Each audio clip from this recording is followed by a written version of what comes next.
سب سے پہلے آپ سب کی سلامتی ہو اور جتنے بھی سننے والے ہیں دیکھنے والے ہیں ان سب کو میرا سلام بھی پہنچے۔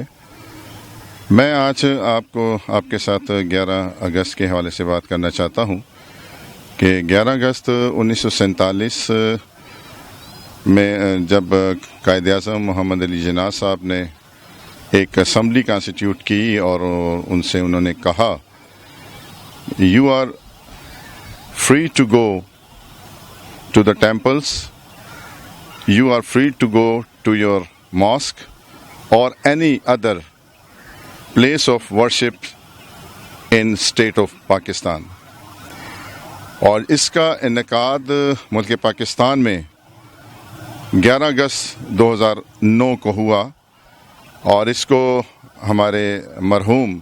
شہباز بھٹی صاحب نے اس کو پیش کیا اور جسے ہم آج 2021 میں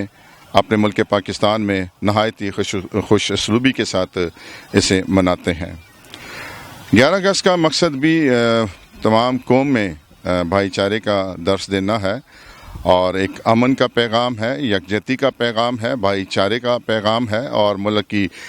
خوشحالی کے لیے ہم تمام جگہوں پر دعا کا انعقاد کرتے ہیں۔ میں ہمارے ملک پاکستان میں ہر جگہ پر جتنے بھی ہمارے مذہبی رہنما ہیں ہم سب مل کر اس کو سیلیبریٹ کرتے ہیں اور بہت سی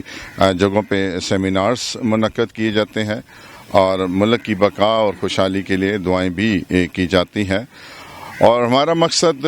11 اگست کا مقصد یہ ہے کہ جو ملک پاکستان کو بنانے میں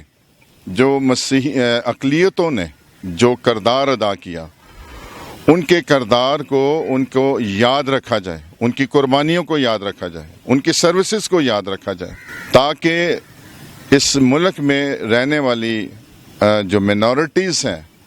ان کے نوٹس میں یہ بات ہونی چاہیے کہ یہ ملک جو ہے وہ اس کو بنانے میں اقلیتوں کا ایک بہت بڑا اہم کردار رہا ہے اور آج بھی ہم اس ملک کے لیے اپنی قربانیاں دینے سے دریغ نہیں کرتے بلکہ ہم صحت میں، تعلیم میں اور سماجی کاموں میں بھی بڑھ چڑھ کر حصہ لیتے ہیں۔ اور میں یہ کہنا چاہتا ہوں کہ 11 اگست کو ضرور ہم آنے والے وقتوں میں بھی اسی طرح سے سیلیبریٹ کیا کریں اور اپنے ملک کی خوشحالی کے لیے اور اس کی سلامتی کے لیے ہمیشہ اس میں بڑھ چڑھ کر حصہ لیں اور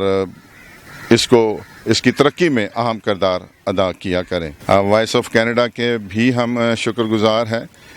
جنہوں نے ہمیں یہ موقع دیا، یہ اپرچونٹی ہمیں پرووائڈ کی کہ ہم ان کے وسیلہ سے اپنے پیغام کو اپنی قوم تک پہنچا سکیں۔ میں وائس آف کینیڈا کا نہایت ہی شکر گزار ہوں۔